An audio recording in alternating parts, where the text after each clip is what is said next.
గట్టిగా ఉంటే ప్రతిదీ మనకి సహకరిస్తుందండి. పవర్ కూడా మనకు వచ్చేసింది.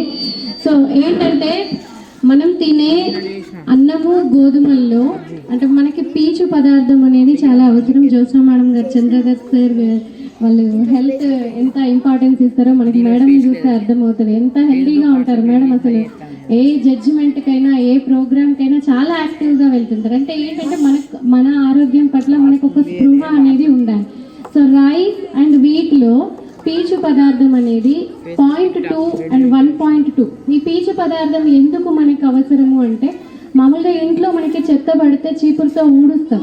అలాగే మన ఇంటెస్టైన్లో మన బాడీలో అంటే డీటాక్సిఫికేషన్ చేయడానికి అంటే వ్యర్థాలని నెట్టివేయడానికి మోషన్ ఫ్రీగా అవ్వడానికి డీటాక్సిఫికేషన్ కావడానికి పీచు పదార్థం అనేది చాలా చాలా అవసరం.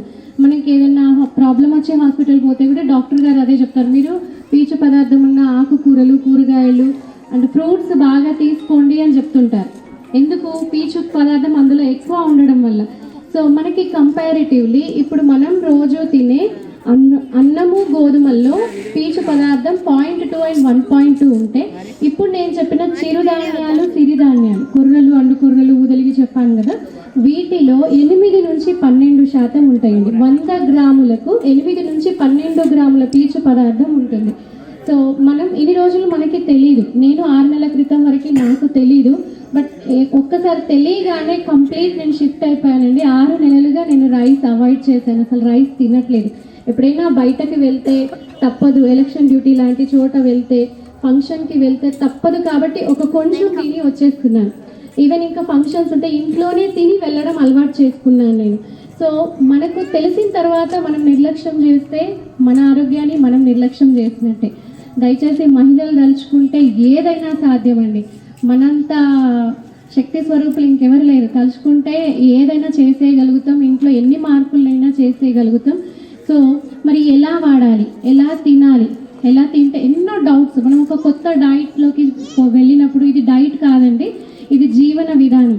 మనం తింటున్న ఫుడ్ పట్ల మనకు ఒక అవగాహన, అవి ఎంత క్యాలరీస్ వస్తాయి, అందులో ఎంత పీచు పదార్థం ఉంటుంది, ఎంత కార్బోహైడ్రేట్ ఉంటుంది అనేది మనం గమనించుకోవాల్సిన అవసరం చాలా ఉంది. ఎందుకంటే చిన్న చిన్న ఏజ్లోనే డయాబెటీస్ వస్తుంది, షుగర్ వస్తుంది, బీపీ వస్తుంది, ఈవెన్ క్యాన్సర్స్ కూడా కామన్ అయిపోతున్నాయి. సో మరి ఇలా కాకుండా మనకి ఇంకొక నిర్లక్ష్యం ఏముంటుందంటే వచ్చినప్పుడు చూసుకుందాం, ఇప్పటి నుంచే నోరు కట్టేసుకోవాలా, నేను సర్వపిండి తింటా, ఉప్పుడు పిండి తింటా, బజ్జీలు తింటా, బోండాలు తింటా, వడ తింటా, ఇవన్నీ బయట టిఫిన్ ఎంత ఓపిక ఉన్నా కూడా గీతా భవన్ నుండి తెచ్చేసుకుందాం. ఏమంటే మీరు తేనేదేరు, పక్కింటి వాళ్ళు అయితే వారంలో 2 సార్లు 3 సార్లు టిఫిన్లు తెచ్చుకుంటారు. మీరైతే ఎప్పుడు తీసుకోవాలి రెస్టారెంట్కి. సో అట్లా మనం నిందిస్తున్న సందర్భాలు కూడా ఉంటాయి. సో దయచేసి ఏంటంటే మనం మన ఇంట్లో వండుకున్న ఫుడ్ బయట తింటే ఏంటి మీకు తెలుసు, ఆయిల్ని రిపీటెడ్గా వాడుతూ ఉంటారు. సో మనం తినే ఫుడ్ పైన ఆయిల్ కూడా మనం ప్యాకెట్ నూనె వాడకుండా, రిఫైన్డ్ ఆయిల్ వాడకుండా మనం ఇక్కడ ఆయిల్ మిషన్ ఉందండి, గానుగా ఉంది, అక్కడ మనం ఓన్గా పట్టించుకోవచ్చు. కొబ్బరి నూనె పట్టించుకోవచ్చు, పల్లి నూనె పట్టించుకోవచ్చు, సన్ఫ్లవర్ నూనె పట్టించుకోవచ్చు. సో ఆయిల్ని మార్చడం, ఫుడ్ని మార్చడం, రైస్ అండ్ వీట్ని మార్చడం, వీటి ప్లేస్లో చిరుధాన్యాలు సిరిధాన్యాలు వాడడం, అండ్ కర్రీ వెజిటబుల్స్ ఎక్కువగా తీసుకోవడం, ఫ్రూట్స్ ఎక్కువగా తీసుకోవడం, బయట ఫుడ్ అవాయిడ్ చేయడం, జంక్ ఫుడ్, పిజ్జా, బర్గర్లు. పిల్లలకి ఓపిక లేక మనం ఏం చేస్తాం, పోనా బయట ఆడ బేకరీలో పోయి సమోసా తెచ్చుకోపో అని చెప్పేస్తాం సింపుల్గా. సో అలా కాకుండా మన తినే దానిపైన ఒక కాన్షియస్నెస్ పెట్టుకుందాం. అండ్ ఇంకా మహిళలు దయచేసి మనం మన వాళ్ళ కోసం ఎంత ప్రేమగా వండుతున్నాము అనేది చాలా ఇంపార్టెంట్ అండి. ప్రేమగా వండినంతసేపు టీవీ మీద దృష్టి పెట్టకుండా, మొబైల్ పైన దృష్టి పెట్టకుండా హ్యాపీగా వంట చేసి అది మీ హస్బెండ్ ఆఫీస్ నుండి వచ్చినప్పుడు లంచ్కి వస్తే కనుక తన పక్కన కూర్చొని వడ్డించడం.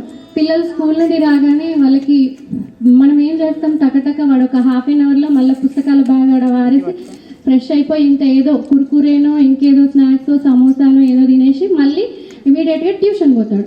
మళ్ళీ ఎప్పుడో 8:30కి వచ్చి అప్పుడు అలసిపోయి నిద్రపోతారు. వాళ్ళతో మనం ఎక్కడ గడుపుతాం. So quantity of time, quality of time. 10 నిమిషాలు గడిపినా వాళ్ళతో ప్రేమగా, మళ్ళీ మనము వాడు కూర్చొని టీవీ చూస్తే ఏమొచ్చినట్టయింది కదా.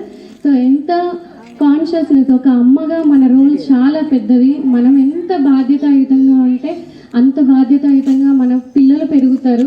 మనం సమాజానికి మనం బాగుంటూ 10 మందిని మన చుట్టూ ఉన్న వాళ్ళని ఇన్స్పైర్ చేసి మోటివేట్ చేసి మనం ఒక నాయకత్వ లక్షణాలతో ప్రతి ఒక్కరం కనుక వెళ్తే మనం తిరిగి ఇచ్చేద్దాం, లేకపోతే లావ్ అయిపోతాం కదండి. యా, సో మరి ఎలా వాడాలి, ఏ విధంగా వాడాలి, మాకు చాలా డౌట్స్ ఉన్నాయి అని మీకు ఒక డౌట్స్ ఉండొచ్చు.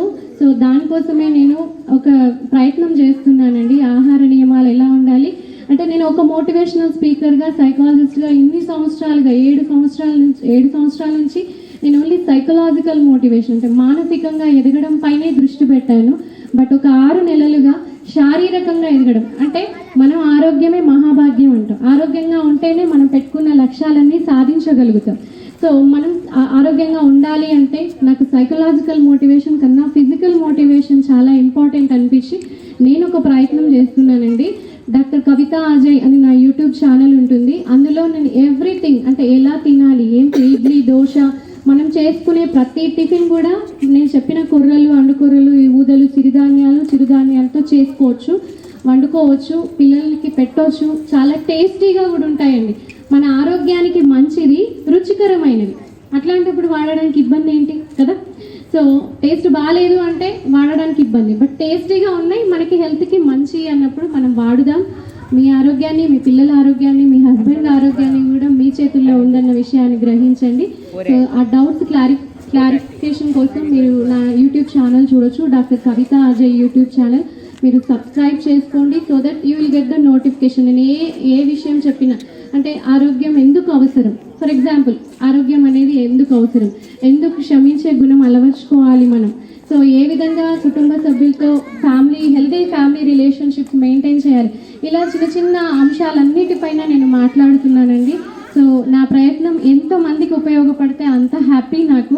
సో అదే విషయం, మేడం జడ్జిగా రావాలి అంటే జడ్జిగా వస్తాను madam, but you have to give the time.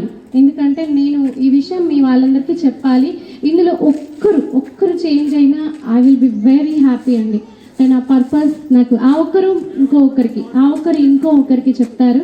So thank you for giving me this opportunity. ముగ్గుల గురించి మేడం మొత్తం ఎక్స్ప్లెయిన్ చేశారు చాలా కేర్ఫుల్గా. మేడం అయితే పాయింట్లలో కూడా ఇచ్చారు మార్క్స్, గుడ్ టీచర్ అని మేడం ప్రూవ్ చేశారు. సో వెరీ హ్యాపీ అండి. అండ్ మంజులా మ్యామ్, నేను మళ్ళీ వస్తాను ఒకసారి మీ కాలనీకి, అప్పుడు మీ వాకింగ్ క్లబ్ ఎలా రన్ అవుతుందో చూస్తాను. సో మేడం మీ పేరు రాణి గారు, మీరు రాణి అండి, ఇక్కడ వాకింగ్కి రాణి. మీరు ఇంకా మీ చేతుల్లో ఉన్నాయి పగ్గాలు, ఎలా నడిపిస్తారో మీ క్లబ్ని చూద్దాం. Wish you good luck. Thank you అండి, thank you for giving me this opportunity.